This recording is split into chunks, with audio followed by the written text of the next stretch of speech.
షాయ్ exports మహిళా కార్మికులు ఏదైతే ధర్నా నిర్వహిస్తున్నారో 10వ రోజుకి చేరింది. మరి ఇప్పటికి కూడా జీఎం బయటికి వచ్చి ఏమిస్తామని కూడా చెప్పడం లేదు. నిన్న లేబర్ ఆఫీసర్కి వచ్చాడు ఎవరు జీఎం మురళి, అక్కడికి వచ్చి కూడా ఏమి కూడా చెప్పట్లేదు. నాకు కొద్దిగా టైం కావాలి, హై లెవెల్ కమిటీ వస్తుంది, వచ్చినాక మేము డెసిషన్ తీసుకుంటామని చెప్పి జీఎం మురళి చెప్తా ఉన్నాడు. మరి ఇక్కడ ఉన్న కార్మికులు కూడా అక్కడికి వచ్చి చెప్పడం జరిగింది. మరి జీతం మాకు ఎంత పెంచుతామని చెప్పి వాళ్ళు అడిగితే అమ్మాల చేతిలో ఏమీ లేదు.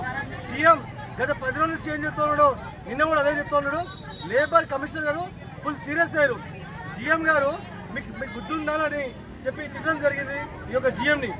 మేము కార్మిక సంఘాలుగా సిపిఐ ఏఐటీసీ సిఐటీగా మేమేం డిమాండ్ చేస్తామంటే వీళ్ళకి జీతభత్యాలు ఎంత మేర పెంచుతామని చెప్పి మేము డిమాండ్ చేస్తూ ఉన్నాము. అంతేకాదు ఈరోజు నిన్న చెప్పకుండా జీఎం గారు అరగంట టైం తీసుకొని పారిపోయి వచ్చి కంపెనీలో దాచుకున్నాడు.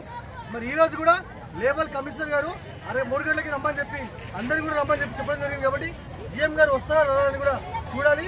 మరి ఏదైతే నిన్న 20 మంది బృందం మహిళా కార్మికులు ఉన్నారో వాళ్ళు కూడా ఇవాళ వచ్చి ఆ లేబర్ కమిషనర్ ముందు వాళ్ళ బాధలు అదేవిధంగా ఎంత జీతాలు పెరగాలని కూడా వాళ్ళు మళ్ళీ కూడా ఇవాళ అందరూ కూడా ఉంటారు. దీంట్లో మన పార్టీ వాళ్ళు అదేవిధంగా కార్మిక సంఘాలు కూడా హాజరవుతూ ఉంటాయి.